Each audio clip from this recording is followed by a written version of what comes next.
Okay, do we have a plan? Yes, we do. Okay. So let's go around the table and introduce everybody. Chong, you want to start? We'll go this way and be easy on Jimmy. My name's Chong, and I'm an observer today as a guest. Okay. Excuse me, See, Chong, can you tell me your last name? Kim, K-I-M. Okay, thank you. Thanks. Oh, I'm Dave Ross, and I've been on the board for 5 years. I'm Joan Peck, your city mayor. I'm Janine Tarrant, I'm on the Senior Advisory Board. Jim Engstad, Director of Engineering Services for the City of Longmont. Cool. Caroline Michael, civil engineer with the City of Longmont. Brandy Queen, staff here at the Senior Center. Jeff Freezer, I am filling in as acting manager until we can get somebody hired. And I'm the Director of Recreation, Golf, Library, and Culture. Marcia Martin, I'm the City Council liaison to this board. Prudence Carter, secretary. Janie Beckett, just here 2.5 days, or not even 2.5 days, just started on Monday, so I'm the new Senior Recreation Program Supervisor. Welcome. Art Quintana, board member. Susan Allen, board member for 4 years. All right. Welcome, everybody. I'm glad you could all be here. Let's go to the minutes of the last meeting. And I didn't have Chong's last name. but you do now. I do now, so I can correct us. That's wonderful. Any corrections, changes, questions to the minutes? I think we're good to go on that, Prudence. Thank you. I have the signature page, if you could both sign that before we leave. Okay. Need to make sure we do that moving forward. Okay. So, since Mayor Peck is Oh, house. got yours over there, Julie. Julie is another board member.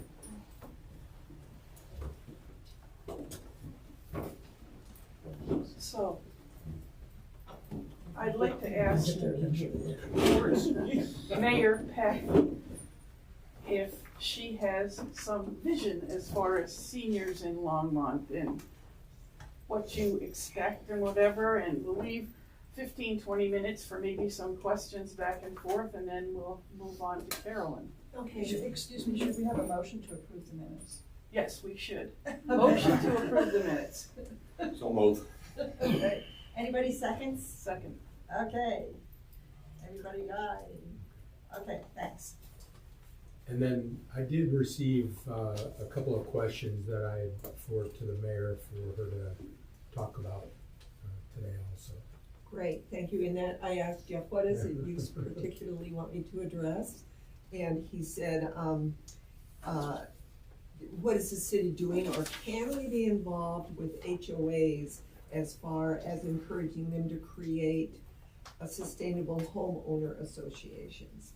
Mm-hmm. So I actually sent this to our legal department, and I haven't gotten a response yet, but I will forward it to you when I do. But my gut feeling is that doing anything to electrify a home within an HOA would probably have to be with their covenances, or and each HOA is different in those covenances. So one answer probably isn't going to cover everybody. HOAs are their own government entity. And once they're formed, the city really doesn't have much that they can do within that HOA. So, however, I did pull out, in case the answer is, you can do whatever you want to your home if you live in an HOA. I did print out some places that you can go for rebates on things like heat pumps and water heaters, etc. I only have 10 copies, so I will let whoever wants them, I'll pass them out to you. The other thing was that you had the same question as it relates to transportation, and okay. what can seniors do for alternate modes of transportation? How can you get around? And there are several things which I also put on this paper. We have Longmont Free Ride Program, and you can take the bus anywhere in Longmont. The RTD offers Flex Ride, which is a door-to-door service that you can call and have them pick you up, drop you off. And some of you may have used these. I don't know if you have. We also have Access-a-Ride, which is also through RTD, and Via Mobility Services, which handles, it's also door-to-door, but the main thing that Via does is for disabled people to be able to go where they want to go. So we do have door-to-door transportation within Longmont and the ride-free bus service. We are also working on trying to get a different connectivity within Longmont. Marcia's on that committee as well. And we are looking at putting out an RFP for a ride service that would be for all over Longmont. As far as RTD goes, it's difficult right now to work with them. All of these services are lacking drivers. We're having a really hard time getting drivers. But I think that's going to open up a little bit more. I had a conversation with the CEO of RTD a while back, and they're hopeful that this is going to open up with the different things that they're trying. So do you have any questions for me on any other subjects that would relate to seniors, and what are they asking you about that we can possibly answer? Comments were made on yesterday's trip about, we really need a bigger building. And I know we've talked about that, but it's front and center of a lot of people's minds that we're kind of like busting at the seams here. Okay. Has RTD brought this, not RTD, I got to get that off my mind. The senior center, have you brought that to the city, to Harold Dominguez, to, I haven't heard that through. No, but we have, Michelle and I had always talked over the years about if another recreation center was built, if we would consider repurposing the memorial building for more senior type of activities. That's a great idea. Yeah. So.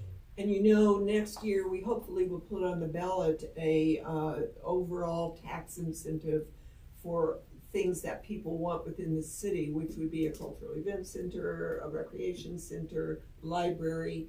This would fit in perfectly with that. Mm-hmm. And for me, a library would be, a recreation center would also have a library annex on it, as well as community room for different seniors services or things that you offer, like some of these clubs or whatever could meet in a community center as well. And we have talked about that as we've been discussing that tax and have proposed, I we have think staff and space there. It's a great idea. Curtains. Jeff, you mentioned you've been talking about it for years. Can you give an estimate as to how many years you've been talking about this? I would say at least 10. Okay, Yeah. This thank is you. the first time that I've heard of it. Yeah. Okay. So that's why I asked, has it? Yeah. Have you taken it further to? Well, Harold is aware of it. Is he? Randy and I have both been attending the quality of life or culture and recreation tax discussions, so he is aware of that. He has, I think, a different plan specific to senior space, but we have included meeting spaces and that sort of thing where senior activities could take place there as well as the opportunity of repurposing the memorial building. They also do daycare in that memorial building, don't they? We And do summer the camp. summer And day summer camp. camp. Yeah. So And- I know that that type of activity for children, whether it's daycare, whether it's youth activities, Right. is also part of what we're really looking at. So I can see where that would be somewhat of a conflict and that we would have to find some other place for that. Well, my thought would be that it could possibly go to either the existing rec center or the new one when that would happen. Those are good ideas, yeah.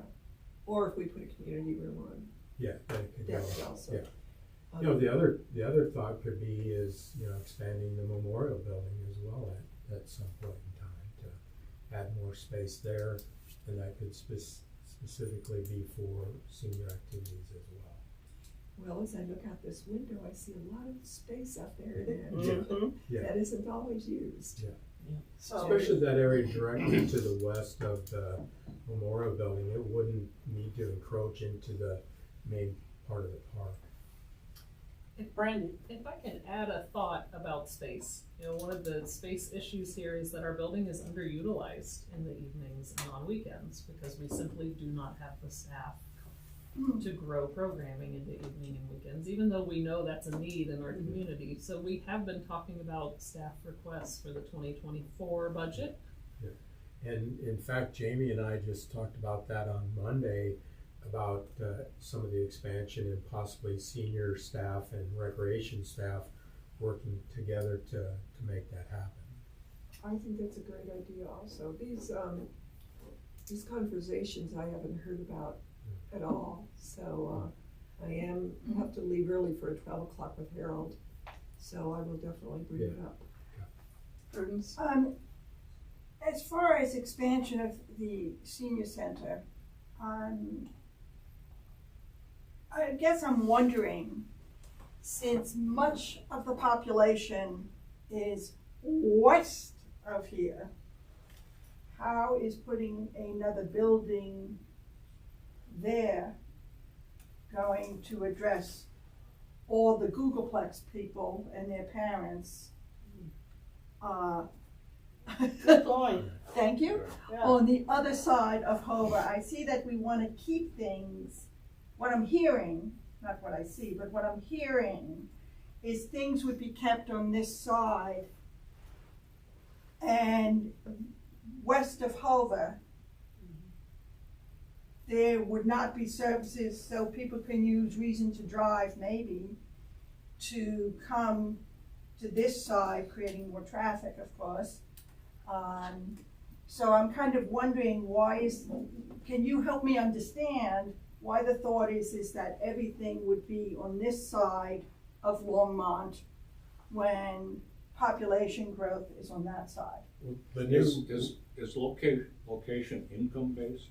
You know, because I'm pretty sure that's a more affluent area. Oh, No, You know, it is not. It is not? No, Okay. it, generally, location is based on availability of land that's owned by the city.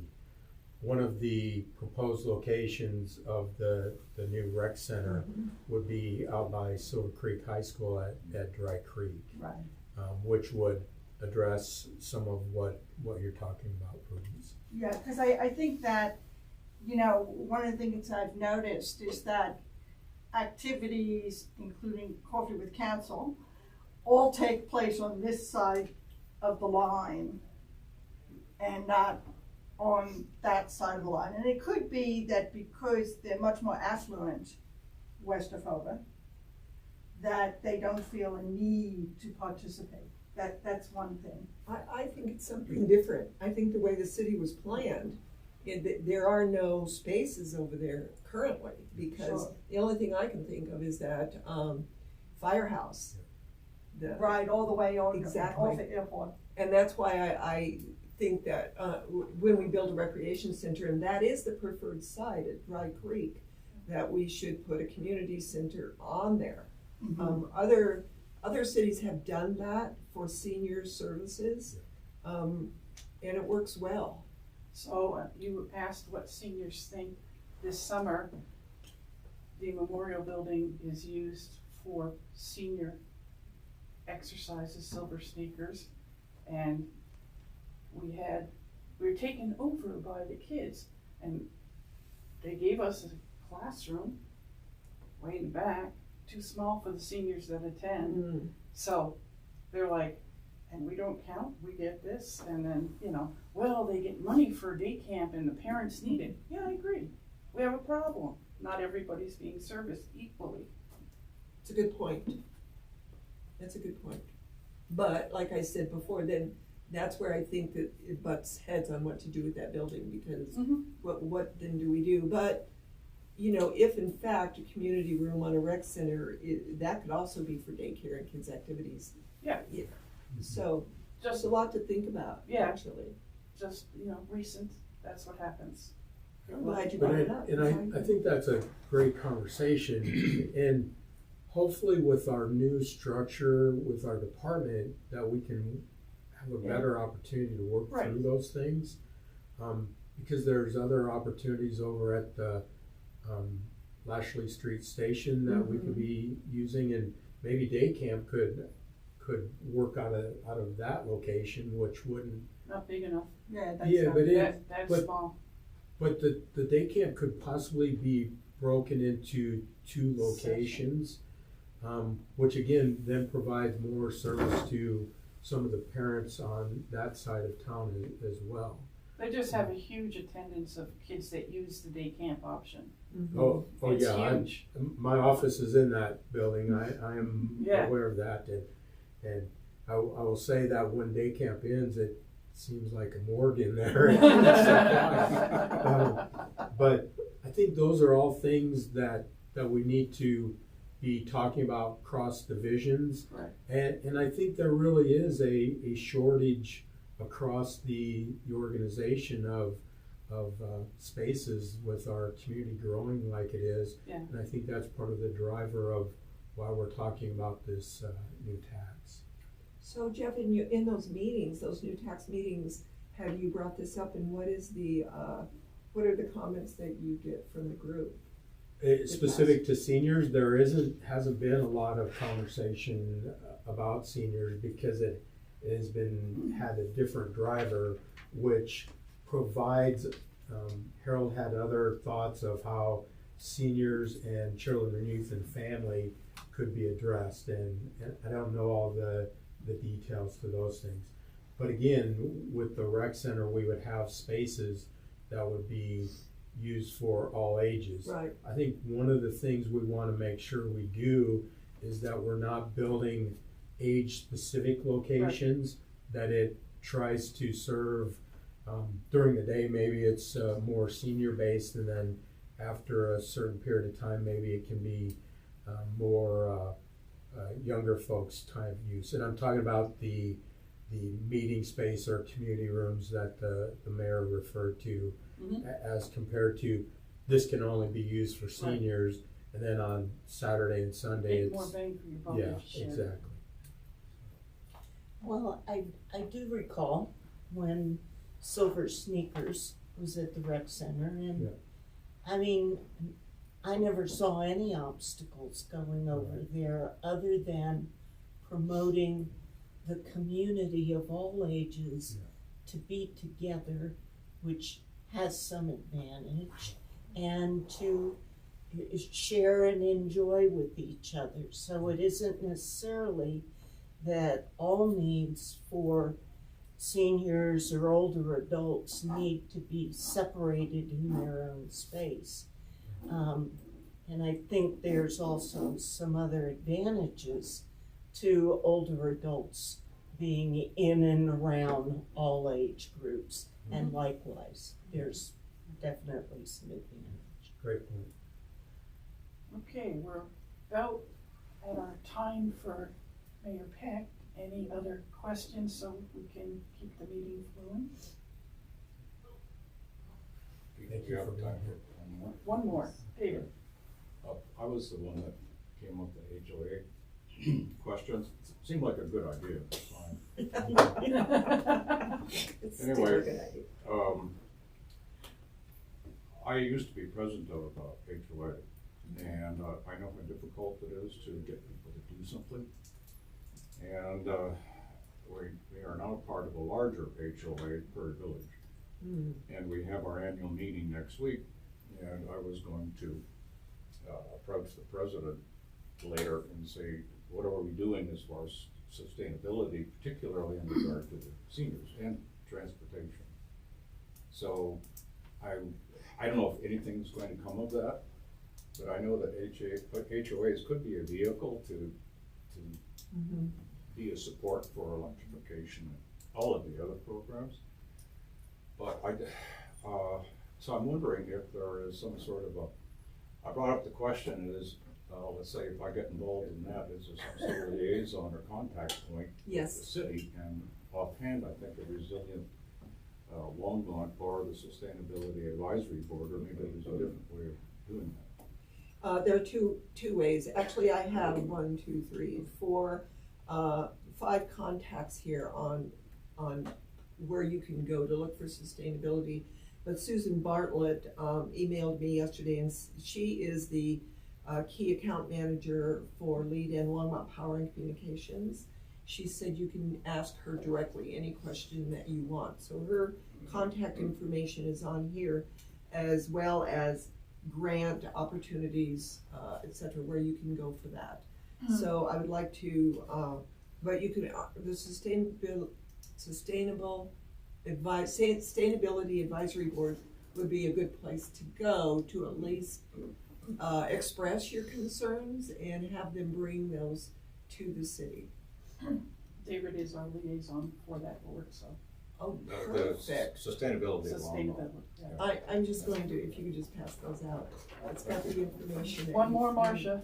Yeah, quickly, just as an answer to David's also, we have the Neighborhood Group Leaders Association. Oh. And, so that is a way to, address all of the HOAs and registered neighborhoods that are not HOAs, and ask them, I can see a neighborhood would have objections, for example, to excavating for ground source heat pumps, but it's hard to imagine air source heat pumps being crossing anybody's covenants. What was that called again? Ground source heat pumps? No. Oh, No, NGLA. NGLA. Neighborhood Group Leaders Association, NGLA. The contact is waiting till Mac. And if he sometimes is slow to get back to you, Carmen is the one that would. I'm sorry, what? Carmen. What's her last name? Ramirez. Ramirez, okay, there we go, Dad. Thank you, Mayor Peck, for coming and sharing with us today. Yep, anytime. Thank you. Don't forget about our open house Saturday. I will not forget. David, you also may want to look at the Colorado Supreme Court decision regarding HOAs, which was about 5.5, 6 years ago. And as Mayor Peck said, they are a government unto themselves. Yeah, and there was a lot of things I would like to work with HOAs, but we are. We allow them in, that's it. The state of Colorado, state of Colorado has a handbook on sustainability, HOAs, sustainable HOAs, and quite good. All right. Who published it? Let's give Carolyn and Jim some time to respond to questions which I know were forwarded to you. Yes. And just tell us your take on seniors and dealing with them and what's happening. Yeah, so, start from the top, I guess. So the questions I was forwarded, well, the wording was, where is the city in the process of changing the walk signs countdown to 25 seconds? So I ended up asking Tyler about this, who does work in Fort Collins now. I don't think, I guess I wasn't at the last board meeting he was here, so I don't know exactly what was said, but I don't think that's quite what the commitment was. And it also doesn't, so the walk times are actually calculated partially based on the crossing distance at the signal, so it wouldn't make sense necessarily to put that long of a countdown time at every location. Like, long speaking Kaufman is different from 17th and Main. That being said, I believe he was trying to say something to the effect of, we do have a signal timing parameter policy, and we'll try our best to try to meet those walk times. where we have, it's based on the crossing distance, it is an assumed walk speed of 3.5 feet per second, which is what the MUTCD says, which is, it used to say 4 feet per second, so it has come down a little bit. But, and trying to, and it's kind of related to, I think, another question that's on like 17th and 21st, which I assume was 17th in Maine and 21st in Maine. Correct me if I'm wrong.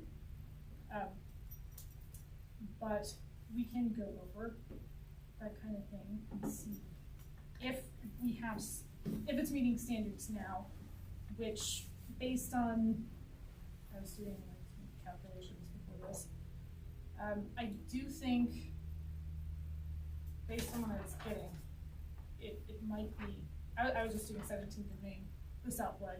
Mm-hmm. So phase 2 is the northbound through movement that's in conflict, and also the southbound through, which is phase 6, but the yellow and red times are the same for those. Anyway, it did seem to be, I came up with something a little bit short. I was getting calculated 27 seconds. The total that's in the controller now is 24. So, and I suspect that has something to do with the compromise between probably trying to achieve a better level of service and the fact that that's probably, the 24 is probably enough time for people to get to the, at least to the right turn lane, where in theory, people aren't going as fast. And it's not like a through movement that might run over someone. No, of course, that is not always what happens. Mm-hmm. So, I mean, it's definitely something we can look into and see what the impacts of it will be. Kind of as part of a larger issue of like trying to balance, you know, pedestrians, bikes, and cars. Janine, you have a question? I do have a question. When you talk about average time, does that take into consider people with disabilities, parents that have kids that are crossing the streets? I mean, when you say the average time allotted is, what is that based on, and do you go for the average versus what is safe in terms of a person with disabilities trying to cross, you know, 4 lanes of traffic? And the other issue being often on, and I understand the need to move traffic, believe me, but often when the light turns and somebody is at least in the turn lane, how many of those cars that are turning right on red anyway are paying a whole lot of attention to whether somebody's there or to be able to see them? If there's a pickup truck in the right-hand lane, is a car pulling up going to necessarily see somebody coming? So maybe you could tell me how that's decided. So that walk speed of 3.5 feet per second, that's from the Manual and Uniform Traffic Control Devices, which is published by the FHWA. So it's a federal guideline. Now you can consider, potentially on a case-by-case basis, whether or not you want to maybe use a slower walk time, 3 feet per second. You're getting, like I said, it's mostly a balance of like finding, you know, where is it safe? It's a challenge, I won't lie. It's a challenge to try to meet different needs at these, like, and then 17th and Main is like arterial and state highway, so. Marsha? If there was ever a book that needed to be burned, I formed this this I'm aghast you would suggest burning books. Just that one. Because I've had many conversations with Tyler about this. I have a suspicion that since other parameters in our light system are affected by traffic load and things like that, and actually change from time to time based on how many cars are passing and how many cars are backed up, that our walk crossing times could be impacted by that as well. I don't know how familiar we are with the innards of the algorithm, but that sounds like an awfully fast walk to me. There is a huge consensus. People with walkers, just people over about 55, with arthritic knees and stuff, strollers, people walking bikes. There are so many people that can't make that speed. This has been discussed from certainly as long as I've been on this board, which is 5 years. Yeah. Okay, let me write that down. 10 years, 5 years. Okay. It's 10 years, you win. yeah, you win. But yeah, it's not safe, and I think I would like to say it's car centric, and it shouldn't be. We're trying, its objective That's how a function lot is of trying these to our move areas the were built. It's almost Yeah. like we should have more pedestrian underpasses, etc. I cross Airport and Nelson all the time. That's a 22-second walk speed, and I'd better be huffing along because otherwise I'm not gonna get across. Yeah, are you crossing I'm crossing mostly Nelson or Airport? Airport. Because Airport, well, it does, and it's far away, not super close, so it does have underpasses. Yeah. I have to measure it, but. Going back to Janine's question about right-hand turns, and if you read that many of the people being injured or some cases killed have to do with right-hand turns.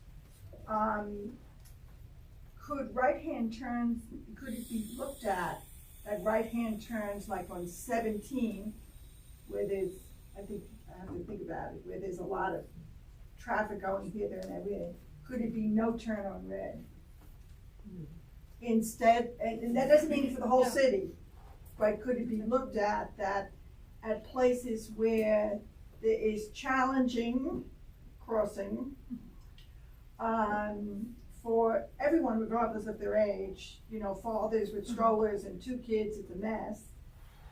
Could that be looked at, that the right-hand turn would be eliminated on that? Second thing is you're talking about an average. So that means 50% below, 50% above, if I remember my statistics. So there's not really a rule from the famous book that Marsha wants to burn. That you couldn't go above that average.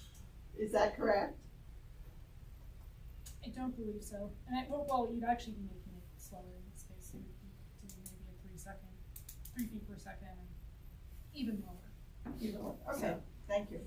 The bottom line is in areas and in crossings where there are senior housing facilities and places where people that can't walk that fast typically are walking the streets. The bottom line is, what do we do about that to make it safe for older adults or people with disabilities or young parents with kids to cross our streets in this city safely?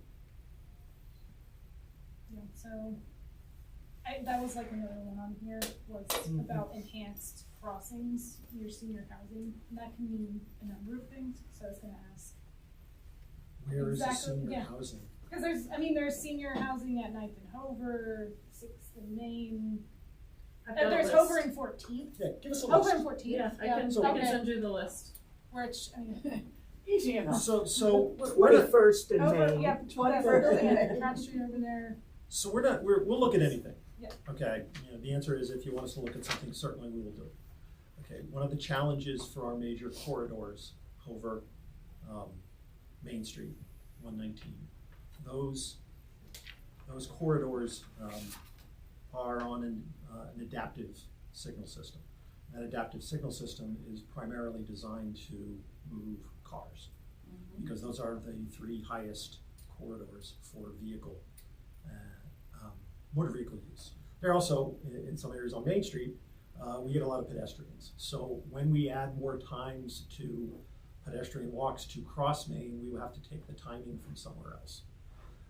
What we have seen, and I think it has been a growing trend across the country, is that drivers get more and more anxious, and they tend to get a lot angrier when they have to sit and wait when they don't see a need why. So this is just a, it's not a reason why we don't, it's just an argument, pro, con, whatever. But we will certainly look at it. At this stage, we're not going to make any changes. That's bad news. Good news is we have a new traffic engineer starting on Monday, and this will be one of the things on his list of things to look at. So it's not anything we won't, we will make progress on it slowly, and we will be able to come back in a few months and talk to you about it again. But I would like to get his take on it. He has a bit of a different, based on a couple of interviews with him, different philosophy on as a traffic engineer, coming from a community that moves a lot of pedestrians, more so than cars. That was one of the interview questions. So I think he'll have a different take on a few things. The city's also looking at a few things differently now in terms of some of our pet crossings and how we're moving pedestrians. So I would just ask that it's a wait and see kind of decision. But we will entertain and look at 17. We'll look at some more intersections on Main Street, but we're not prepared at this juncture to say we're going to make some changes. Well, thank you for that. My question is a signage. What is meant? No right turn when pedestrians are present. That's a great Because, answer. Exactly what it says. Well, the thing is that you have, and I've seen this on 21st and Main. People are going west on 21st at Main, and people are crossing from the east side to the west side. And if there's time, the people are taking off. And I would think that would be a violation, but I was just wondering, is that the case or not? Or is that really clear as to what that means? I would argue and make it very clear cut. If pedestrians are present, either in the crosswalk or preparing to cross, that there should not be allowed a right turn on red. Okay. And the idea is that you can keep traffic moving if there's no pedestrians. Right. Okay. And I was just wondering if more of these signs could be put up in certain locations possibly. Or could there be something in like City Line clarifying, like, hey, that could have be you ever good seen too. these road signs? Do you know what they mean? Communication, getting the message out on things can always be beneficial. Okay, but just like enforcement, if you post a police officer and they start writing tickets, it's only a short-term measure. When they disappear to go somewhere else, people will continue to speed again. And I was sincere that I really wasn't totally sure on that, but I mean, I thought the same, just like you're saying, at a crossing, even if you have the time, you shouldn't be going out because the next car doesn't see the people coming and they could just take off right away too. And so, that's. And so, as I made a statement about across the country, there's been upticks in pedestrian and vehicular accidents in the last several years. We're in the process, currently Caroline's trying to get it out by December of our crash report. We publish it every year. It's for the previous 5 years. Okay, it sums up all the accidents for the last 5 years. Actually, I have one here as well from previous years. And then we look at those accidents, and then we look at certain intersections to draw from what improvements can we make to those intersections. And we categorize them in several areas. Signalized intersections over 25,000 trips a day. And then go down to like kind of certain roads where we see a lot of accidents. Like Main Street, we have a lot of side swipes because of all the parking and the amount of traffic we see. That's categorized as well. So we then program several projects the following year and following years to attack some of those areas to see if we can make some improvements. An example will be, I'll throw in, we used recently Pike Road and Main Street. We saw a lot of left turn accidents. So we did a couple projects down there, and that is now off the list. So we do see some value to it. Some smaller improvements, additional signage can help. Beware pedestrians or yield to pedestrians in the crosswalk are signs we've seen and can use. That can help at times. But again, we're facing a lot of distracted drivers. We see an uptick in either inebriated or drivers under the influence in some form. Those are a lot of the accidents, a lot of distractions. It isn't just, DUIs, it's people on their cell phones, people looking at, lost and looking at the map on their screen while they're still driving. So we see a lot of those we try to categorize them in our report as well. Julie had a question. Oh, I didn't have it. It's like each one has to be documented. So unfortunately, we can't use a blanket approval. So that was filled out. We collected data for that. We sent that to CDOT. They responded, you need a special use permit for that. So that's kind of where it is right now. We don't know. So it is a CDOT decision. So at this point, we have no idea where that's at. So we have Okay, here we are. We got 10, we got 5. we have applied for one of them. We can apply for others. CDOT has a requirement that if there is, in their manual, their pedestrian crossing manual, if there is another crossing within 300 feet that is controlled, they usually don't approve them.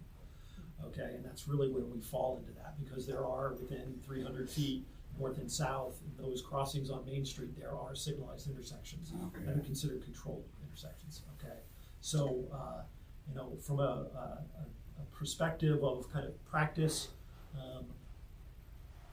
I have no issue putting them in. Funding it, it's a CDOT decision. We're using them elsewhere in the city. We're looking at one now off of 17th. We put them in on 9th. We put them in, I think, over on Mountain View. So they tend to be very effective. They get your attention. It's if we can pressure CDOT in other ways, we'll try to get them in. But they are rather pricey, but they are. I think they're worthwhile. We've seen some incidents on Main. There's always a lot of near misses we hear about. Again, the safety. Another point on that, to bring up Councilmember Martin's favorite manual, so the MUTCD. So RFBs are actually, they have an interim approval.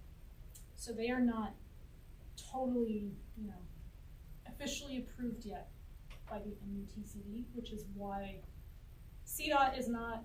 I'm trying to see if we could get a blanket approval for the other 2 blocks of Main Street, and no dice. They want separate data collection at each of them.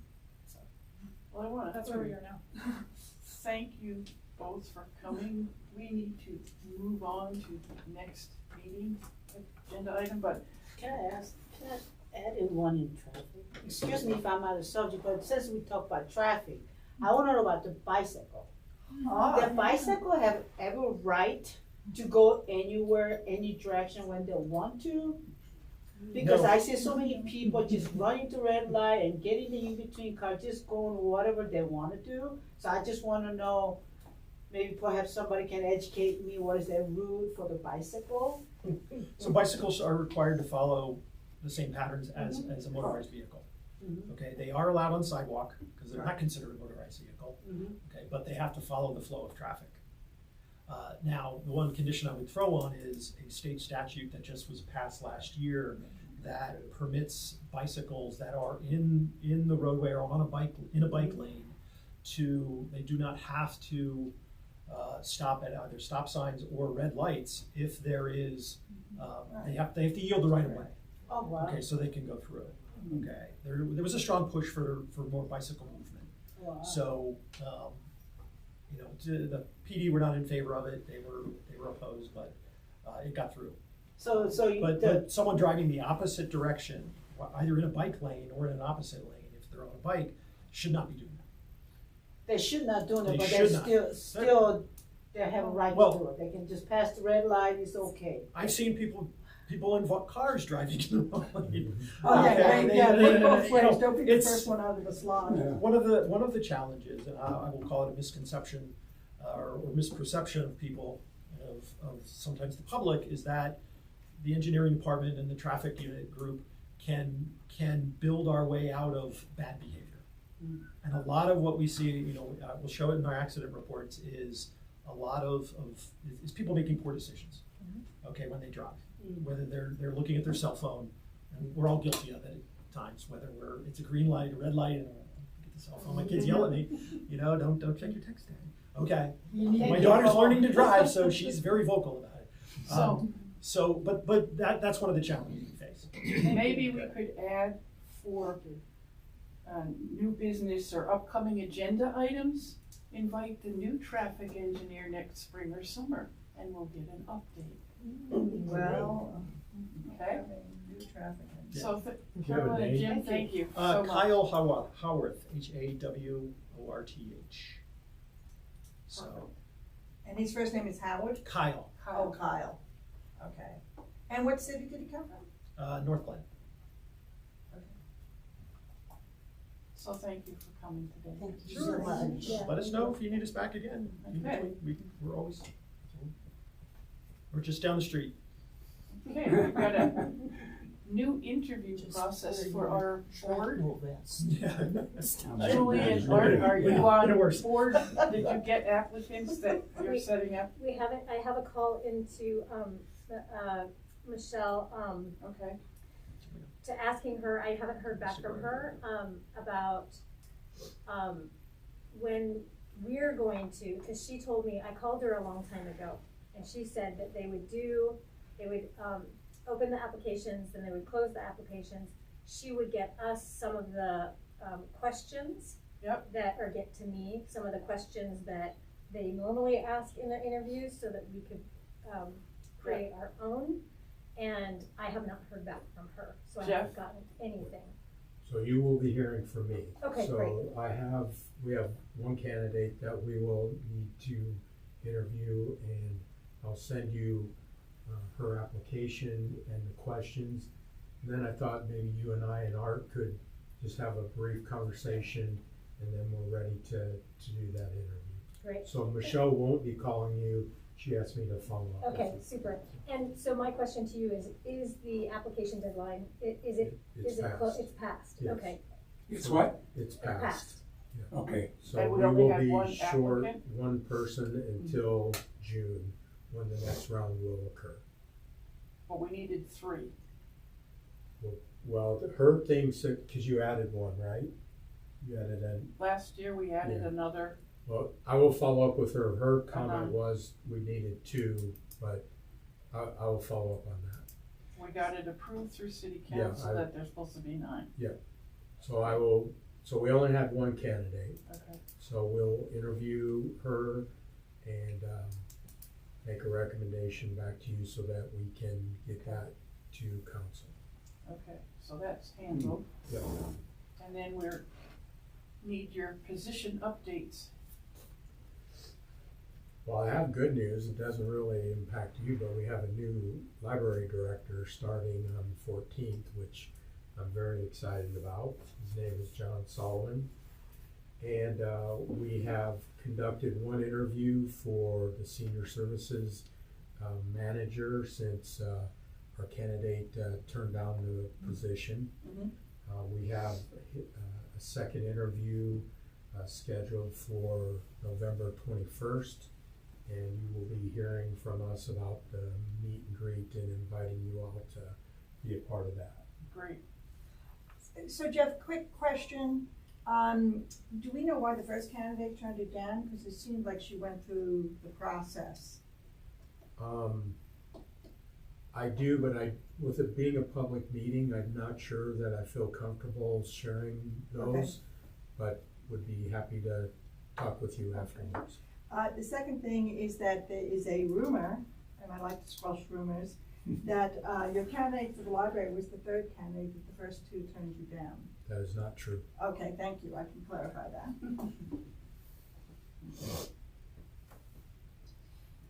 So that's the position updates? And I have one more question. And on the other 2 positions that we still have to fill in, do you know what the process is on that? It'll wait. Just go ahead and post it again, or? It won't be posted until the next cycle, which is mid-23, so you will be short two members, 3 possibly if the council wouldn't choose to appoint the one person that was the candidate now. So would that affect the quorum much? If there's 2 people? It will, yes. That will, It's going it to. will. Yeah, that's what we do. Nobody can ever be absent. Yeah, you can't miss. Is the quorum not a majority of the existing board members? Is it a majority That's of the what I was 9? getting to. I'm not sure how that works. I will have to verify that. Up till now, it's been 5. I'll verify that and let everybody know. Okay. Excuse me. Okay. Thank you, guys. I gotta go back to work. Thank you. Thank you for joining us. Thank you so much. I will, I'll email you. So Mayor, there is nothing to be done on this if we find someone that would have an interest before 23, there's nothing we could do on that, huh? No. No, that's the way There are it's set. deadlines for applications and, yeah. Okay. But I do think it's the quorum, of the existing board, I because think so, but I wanna. on council, we have an empty seat, and it's always a quorum if you have enough. So then, it'd still be 4. since you've been working here 2 days, Jamie, you want to tell us a little something about yourself and what Okay, you... new business, wait a second. What? Nothing. It's sort of a position update. We Yeah. filled a position. Yeah, so we want to hear from the positionee. What would you like to hear? Give a little background about yourself, because not everybody was on the interview Yes. committee. And Well, I've lived in Colorado since 2011. I moved here from Colorado Springs. I originally moved to Colorado Springs from Missouri, that's where I'm from, to work for the county park system down there. So I was with El Paso County Parks and ran a nature center for 5 years. But my degree is in parks, recreation, and tourism, and I've worked for city, county, state park departments, both in Missouri and Colorado combined. I really have a passion for programming, and so that's really where I've been in all of my park department jobs, is planning programs and events for the public. So this is a really wonderful match, and seniors is my favorite demographic, so I'm really excited. Anything else you want to know? questions, anybody? Do you have a dog? I I do. do. And What'd you say? I've lived very close to here on 9th Street, and I am just so surprised at how many people that have dogs here. I mean, of course, Colorado is a required. dog state. That's why I asked. But everyone is walking their dogs all Yeah. the time. It's Yeah. wonderful. It's too bad there's not dog parks. But Yeah. what can we say? Well, I've heard that there are a couple, but yeah, I've asked about that. What got your attention to Longmont? Anything particular? I think I found this job on the Colorado Parks and Rec Association website, and it said seniors, and I said, I'm in. Oh, That's why. It wasn't so much Longmont. I don't really know much about northern Colorado, except for Fort Collins. I visited there several times. It's one of my favorite places. Well, by the end of the month, you'll know. Yeah. Yeah, I think so. Well, welcome. Thank you. So Jeff, it looks like you attend the supervisor's report. I'll let Brandy do that. What? Oh. It doesn't say acting, so who's Yeah. acting today? Well, I was going to say under other new business, a number of you participated in the CASOA conversations, the state, what is it? Age well. 5-year report Yeah. where they look at aging across the state of Colorado. I did not know Colorado actually was the first state to do this. So I went to the state online CASOA update meeting a couple weeks ago. We will be getting a Boulder County specific update hopefully by the new year, and we will have them come and present at the senior center in general. We can also have them come and speak to the board specifically if you'd like. But an interesting statistic that has really stayed with me from that meeting is that for the state of Colorado, it varies from state to state, but for Colorado, the population of folks age 65 and better is expected to rise 36% in the next 10 years. Yep. Now, we serve people age 55 and better, so we're already getting that. The baby boomers are all Slant. age 57 up at this point. Like, it has already occurred, and I thought about the fact that we've doubled our number of resource and counseling staff in the last 3 years. We have not doubled our custodial staff, our front desk staff, our programming staff. So I think we need to really be thinking strategically, and Jeff and I have already talked a lot about programming staff in particular, about how to just keep up. We cannot keep up at this point, programming wise, with everything we've grown in the last 20 years. We haven't added programming staff in 20 years, and we grew our Go catalog in that time from 15 pages to 56. And the registration process Yeah. needs to be updated, which we've talked about in, it's not Ad user nauseam. friendly.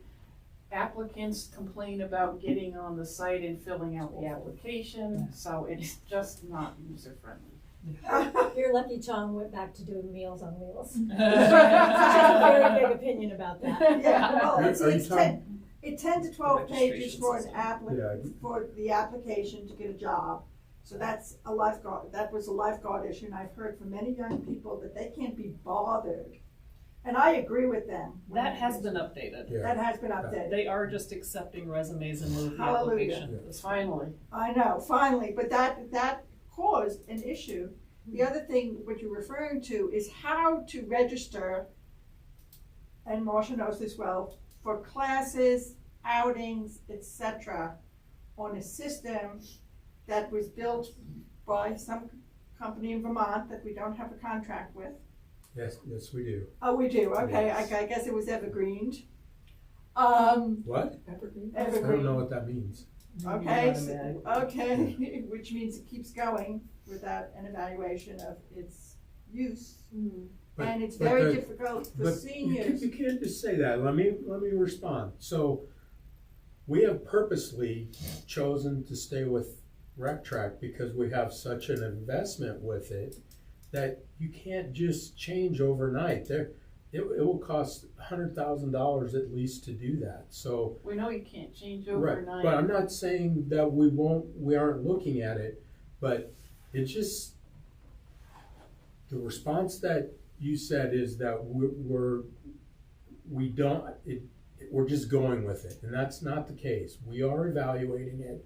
We have to follow the budget cycle to be able to do things. We can't just do things in midstream. So just want to make sure that everybody heard that this isn't a flighty thing. This is something that we're working on, but it just.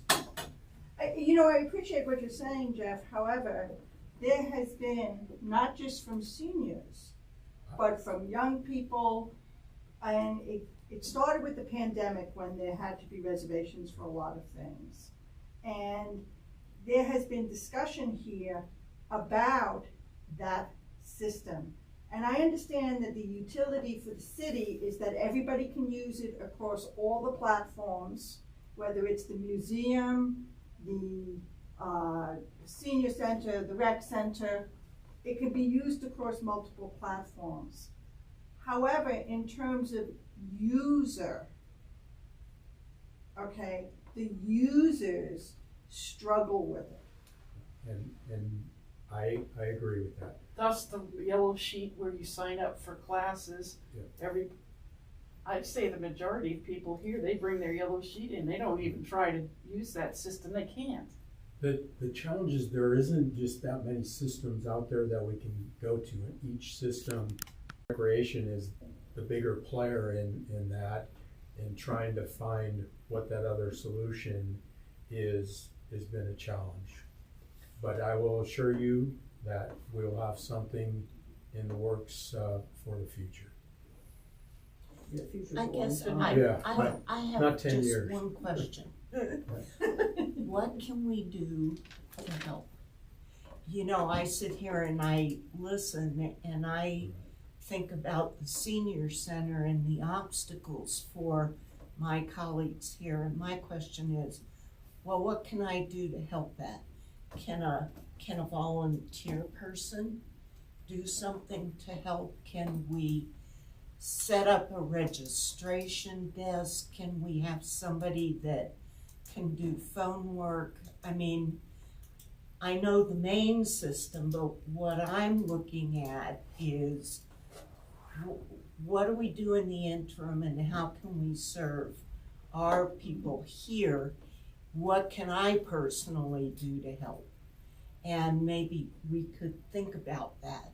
Maybe we could come up with some suggestions about how we can make a difference. Some of the Okay. volunteers are already making phone calls when things Right. get canceled, but it's almost like if we could put in another desk somewhere near Okay. reception, because they get slammed with those yellow sheets that they're processing. Yeah, They get it's- slammed. Do I need to come sit a couple hours a week in the, So, in Does In that, so the- let me say we did request another 5 hours for our front desk staff this year. It did not get through the budget. We Who will do be I have to- requesting that again. Well, yes, I, I could. I mean, honestly, I just always come from that place, well, Yeah, we this felt- is frustrating as hell. What can I do to help? Or who can I get? Or who can I recruit? Or give me some ideas in a way that I can make a difference. Does it have to be entered into the system right away? When somebody brings in the yellow sheets? If a position fills and you brought your sheet in first, but you didn't get a slot, you're pretty upsetting. Yeah. Right, Okay. right. I Pretty just much wanna it's as it understand the comes yellow. in. Can you show me So- the yellow sheet? Yeah, so about 75% or 80% of our registrations are via phone or in person. And there Takes are up a lot about of- 20% of people are doing it online. I figured out how to do that. The front desk handles all of that. For numerous people, big population increase since we first started doing it, and the programs were less to choose from. Yeah. It's huge now. During registration days, we can get rec staff to come over and help during those. Well, That helps. we have the to ask big the days. front desk, I think, because part of the issue is which computers are set up to take payment. Right. But we can work through that Yeah. because of Sue Ellen could help with the different credit cards that would allow that to happen on a laptop. Yeah. So we could help, that doesn't help every day to day, but No. during those High big rushes. registration. That it could- first could help week with where that. it opens, that week we get a lot of registrations. Mm-hmm. So I'm not trying to downplay the software, I get that, Yeah. but. Yeah, we're doing- trying to, Yeah, we're doing what we Move it up. can, and if I will make a commitment that I will come back early next year with kind of what we're looking at. just the front desk needs help, they really Yeah, they do. do. Well, And we have a volunteer. So I have a question. Is Louisville and Boulder on the same system? I don't know offhand. Boulder is not, they're on active, They're on a different Yeah. system, because I've registered, I've given up on this system, so I've registered for a number of things in Louisville, and I have to tell you that the ease of registration is, I'm not sure if they're on the same system, but I've signed up for classes, I've signed up for swimming, because it's easier. And I know the museum is on the same system, and my colleagues have heard this before, my fellow council members. It took them 45 minutes to give me tickets, and then they contacted me the next day to tell me that some of the tickets were incorrect. And I was very patient. I realized it wasn't their issue. It was the system's issue, and that's what the young man told me behind the counter. And that, I think for someone who just wants to, I went to the museum specifically because the online system's such a mess. But they're working the same thing. One of the things they told me, and I didn't really believe this, but maybe I should have, he said, we get kicked off because the rec center's using it. that can't be true. That can't be true. I was like, what? It sounds to me like there may be some training issues for some of the staff as well. Yes. As somebody that goes on, I agree, the online part of trying to register is very difficult. And until you get used to doing it, it is bad. First time people struggle all the time, and that has to improve. But I do think that there is some training things that we can do to help with what you just talked about. Well, thank you for that. I think that, I'm an experienced user. Yeah. And I just said, okay, I'm not doing anything. I'm done. Yeah. In Boulder, I believe, and you said Boulder too, they use active.com. They were one of the companies we considered before we went to RecTrack. And there was a real downside to that because they collected all the money and then would send us the money. Right. But they took a large percentage of that, and we chose not to go that way because of the ongoing cost Sure. of it. So, but I will reach out to Louisville and see what they're Yeah, I don't know using what as they're well. on, but it's much easier. Recreation is probably one of the bigger users in our area of Rack Track for the vast Sure. number of things that we do. And so not having to use multiple systems would be important to us. But if they can provide a better online experience, we would certainly consider that. Thank you. Yep. Any other? Yeah, what was clarification on the 35% increase on the people over 65? Is that over the next 5 or 10 years? 10 years. 10 years. In the okay. state of Colorado. Okay, in state. And do we know what the population is, or what the latest, or the most recent information is on seniors in Longmont? I don't have that for Longmont, but the Boulder County report will break down Okay. information by city, by unincorporated parts of the county, so we will get that local specific data. It just will probably be the new year. Yeah, I actually went to the Zoom meeting on that for Boulder County. And for Boulder County, the population that they gave was 14 to 15%. It's 27.8% in South Central Colorado. So Wow. they have, I was amazed at that they have significant population. And Colorado overall is the 6th youngest state. So, so that speaks to what the next 10 years is gonna look like. And it's gonna change the face of everything about our culture. I don't think we really take that into account, that the baby boomers have dramatically changed the culture every age they've hit, right? Right. And that's gonna still be happening. Quick question. Michelle's been question saying is- that for 15 years. Yeah. Quick question for Mayor Peck. I know that Boulder County got $35 million from the American Rescue Plan, and I realized that the city of Longmont got $13 million out of that pot. $8 million of that, I believe, went to affordable housing, from what I understand. I'm wondering what happened to the other $5 million, and I've asked several council people. And it hasn't been transparent. That's right, it's not. Okay, so there we go. As to that ether of $5 million, because what I've heard a lot here from our colleagues in the city is that there's not money for things, and so I'm wondering where this $5 million ether money is. I know that $1.5 million is set aside for homelessness, and we're in discussions. I've been in discussions with Harold for over a year, which we are getting ready to bring forth to council and to the public as to what, some ideas as to what to do with that $1.5. I think the problem with the ARPA money is that it's one-time Right, it's a capital one-time. money. Right, exactly. So it's not good for employees, it's not. No, it's capital. It's capital.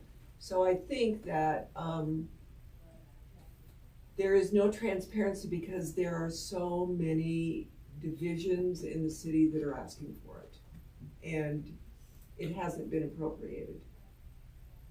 That's the only pile of money that I know about. But to say it's gonna be for something and then that changes could be a real problem, not only for the department, but also for the public, as far as, I thought you were going to do XYZ. We're having that right now, on the county, because they got over $3 million to, put in, to reinstate the LX1 line, bus that goes down I-25 to Denver, and they didn't do it. So, we're having that battle right there. So I think that's part of the problem, is not telling where it's gonna go until you figured out the best way for it in the city. So I also know we got $981,000 from the sale of the Denver Broncos, which is to be geared towards youth programs.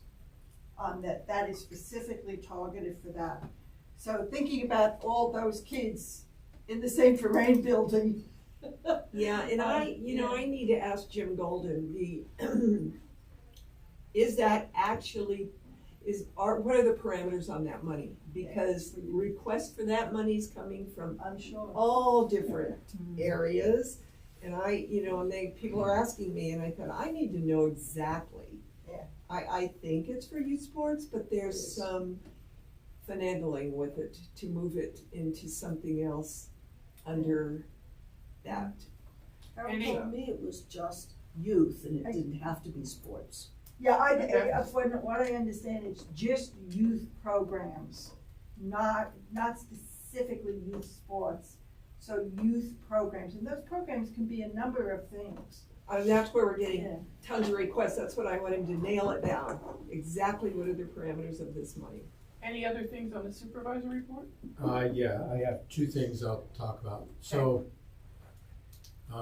we're have posted the Director of Human Services, which will be Senior Services will report to that director. Okay. Joni Marsh, Assistant City Manager, is leading that effort. I believe we'll have the first interviews sometime before Thanksgiving, so that's moving forward. Brandy has stepped down, as you all know, as the acting manager. Christina Pacheco, who is the manager of Children, Youth, and Families, and myself are splitting those responsibilities until we can get the new manager hired. And I'm keeping responsibility for 5 of our staff, the counselor and resource staff, permanently. I have one quick question. One more. Go ahead. It has nothing to do with this. Okay. Do you want me to report in on some other pieces? Yeah. So the Winter Go is out, and I want to say thank you to Teresa Schulte, who stepped in to fill gap as the acting recreation supervisor until we could get Jamie on board.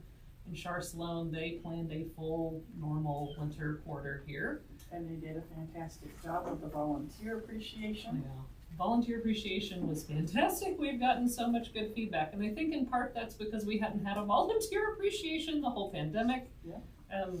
But in part, even though our staff agreed not to go overboard planning that event, they did. They did. As usual.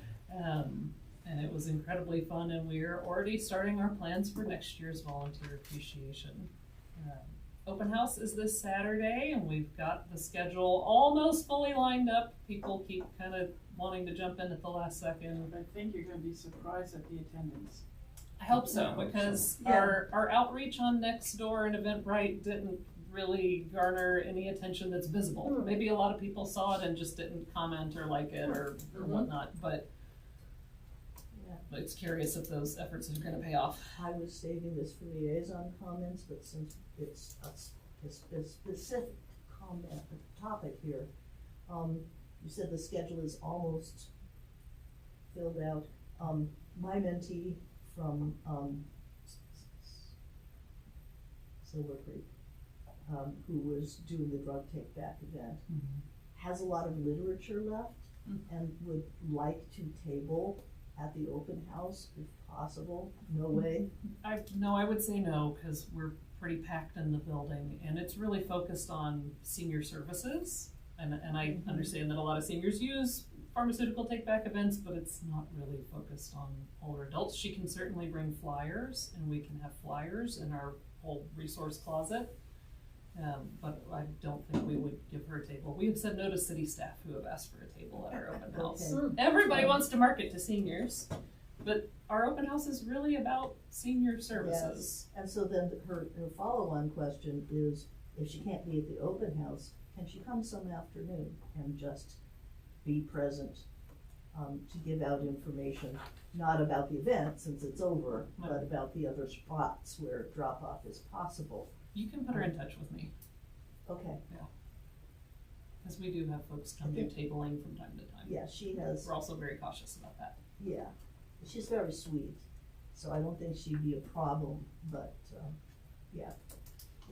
That's what I'll tell her to do, thank you. Any others? When the library comes? do Yeah. multiple things there. Well, if there's space, the library has a lot of space. Yeah. Any other supervisory comments? Okay, city council. You know, Short and sweet, Marcia. Before, I don't know, we have other, is that, That's other, usually.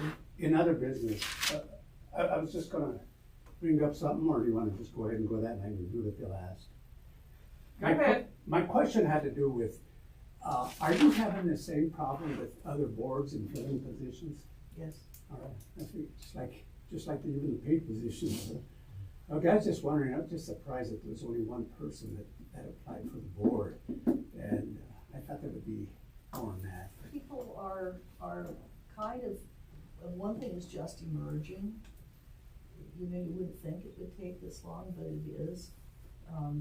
But yeah, all the boards I am on are actively recruiting and not finding enough. Yeah. So, you know, we'll see how it turned out. I didn't ask for a count on the deadline day, so, but it was not easy for any of them.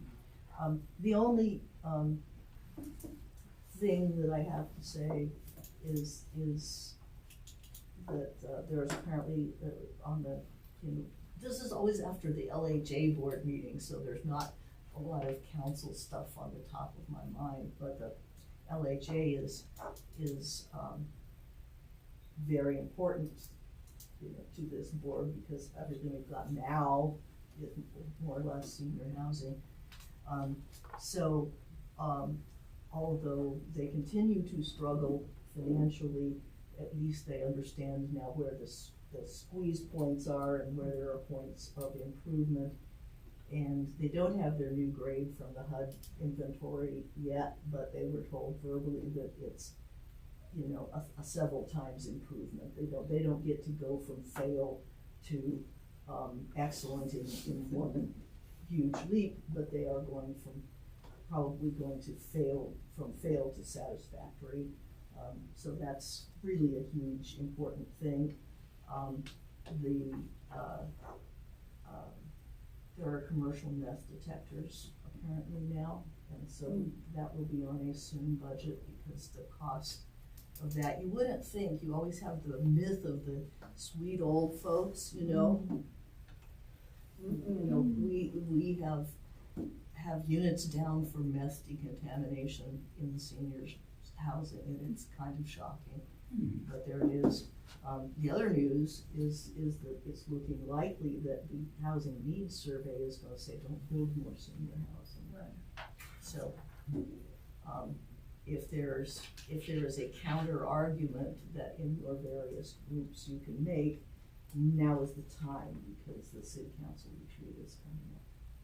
I have made the argument about statistics and that the senior population is growing so dramatically, and what I have heard is that we already have more senior specific housing stock than most comparable areas. Yes, we do.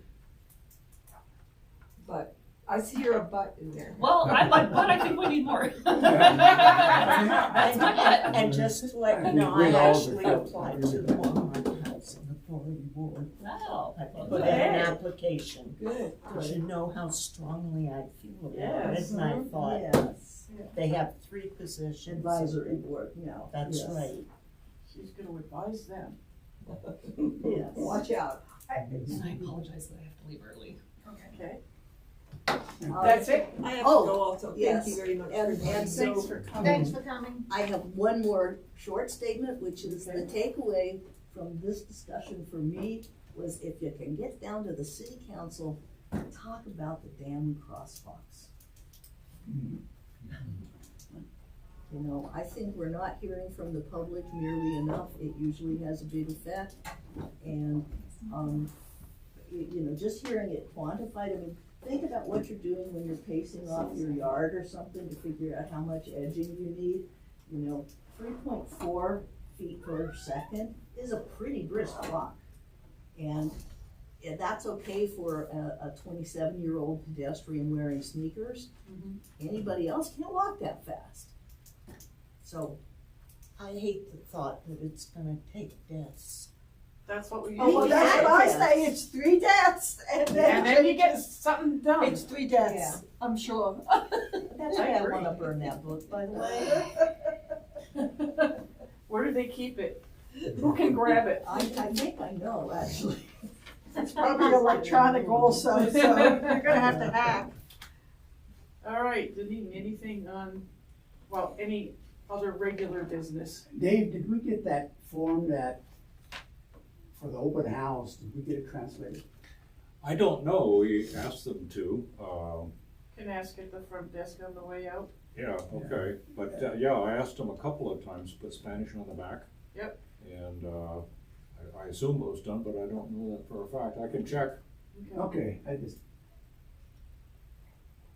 Deneen, Area Agency on Aging. Okay, just, we don't have time today, but I did go to the CASOA meeting for Boulder County. If anybody wants any information or statistics specific from that meeting, let me know, and I'm happy to share it with you. We discussed this last month, some issues in Lafayette that they are starting their own limited free transportation for seniors from 7 a.m. to 8 p.m. daily, which is a new thing for them. Their city is paying it, well, the city of Lafayette, wow. And also discuss their problems with elder care support. So I think sometimes it's important for us to be in tune with what goes on with our sister cities in the county, because we can all learn from each other. The biggest issue in terms of transportation for everybody is availability of drivers, and currently Boulder County is looking to see if they can promote a volunteer workforce to help with driving and transportation especially. There's ongoing issues in and around the homelessness in Boulder County. We actually have a coordinator named Heidi Grove, who I did not know we had a specific homeless person. And one final thing just to be aware of, pharmacies now, pharmacists specifically, are able to refuse to fill prescriptions for any pain medications. And this does impact the older adult community because their ability to refuse filling prescriptions is not reason specific. So a person can be post-op, they can be a cancer person, and it will be up to the individual pharmacist to decide whether they are comfortable filling prescriptions. And I think it's important that we know that and be aware of that and kind of get a sense to support our community in what pharmacies are less apt to refuse.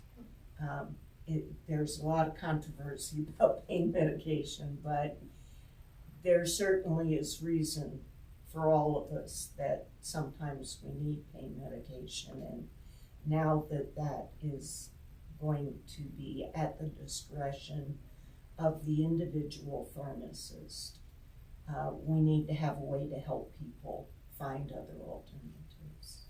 Okay. So I'm not surprised because the people over 65 are the largest population that gets addicted to opioid drugs. So I'm really kind of not surprised because they're limiting. You go to the emergency room on Wednesday, you're going to get 8 pills until you see your PCP. yeah, I really do understand that, and there are, I guess because I spent 8 years in pain management, there are people that in our age group that also are more apt to have surgeries, Right. that are more apt to have chronic diseases, including cancer, that can be, that can require medication and treatment. And not everyone that uses medication is addicted. Right, I have to agree with you, but there is. Yeah, I know. There is a I get it. real But shutting the door. yes, It's just shutting the door, it's not.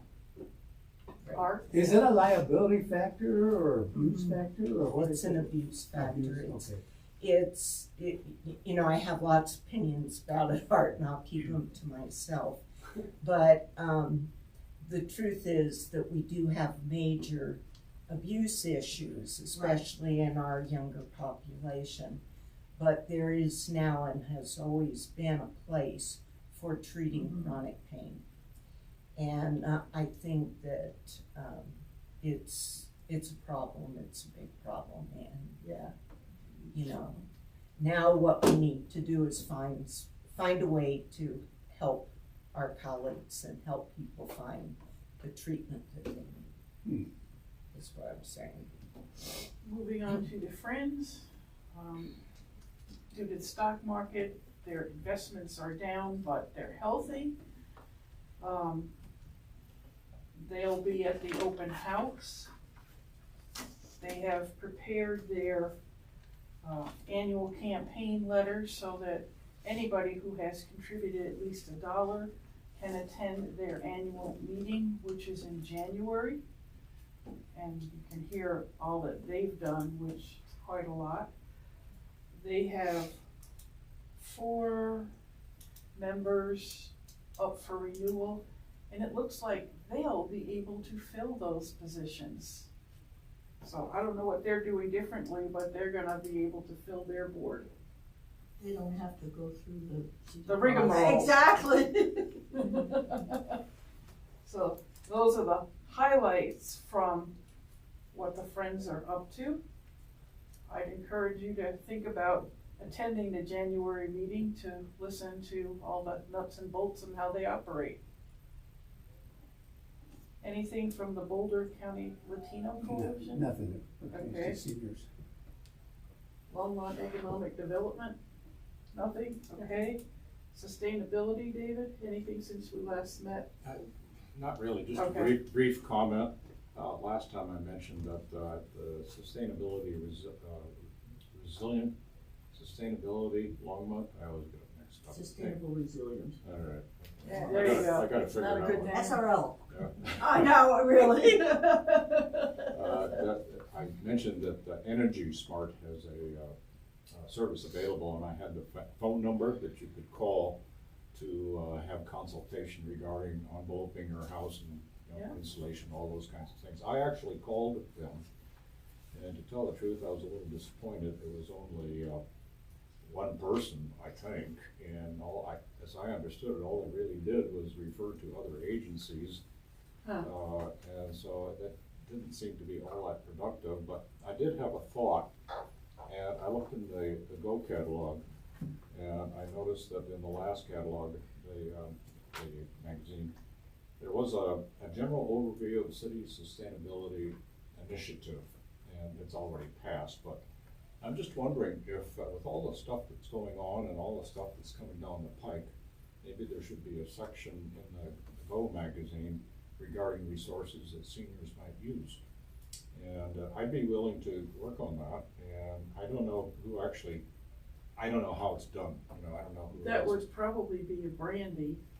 Right, yeah, Brandy. Yeah, and you have the new Go? I don't, this is the last Get it one. on the way out. Yeah, right. It's not on, that information isn't on that other services page? Isn't there usually I didn't see it, no. Okay. So I'm just saying that there's a lot of stuff going on, it could be probably included in. Yeah, just drop her a suggestion and she'll get it to the right person. Yep, I will. You know, when I had my energy assessment done earlier this year, I didn't get much satisfaction from Boulder County Energy Smart either, because we're in the Platte River Power Authority service area. We can go to the Efficiency Works website and get a referral through them So prpa.org or efficiencyworks.org, I think. And they are also, referring to a contractor. But they were effective about it, they followed up, they did a good job with one oversight. And so that might be the way to go. I did the same thing, like 6-7 months ago, and they were very good. Yeah. They were very good, it's the same one that I gave to you. Yeah, And, so recommending them is Yeah, so probably better. that kind of information just needs to be published a little bit to spread. Good idea. And then engaging caring communities is actually on hold. They're waiting to see what the city of Longmont wants to do as far as funding any further engagement with the people on the committee. So that hasn't met since the summer sometime. I have to step out. We're- Needs me for Motion to 4 adjourn? minutes, 4 Yeah. minutes. Motion to adjourn, a second. Second.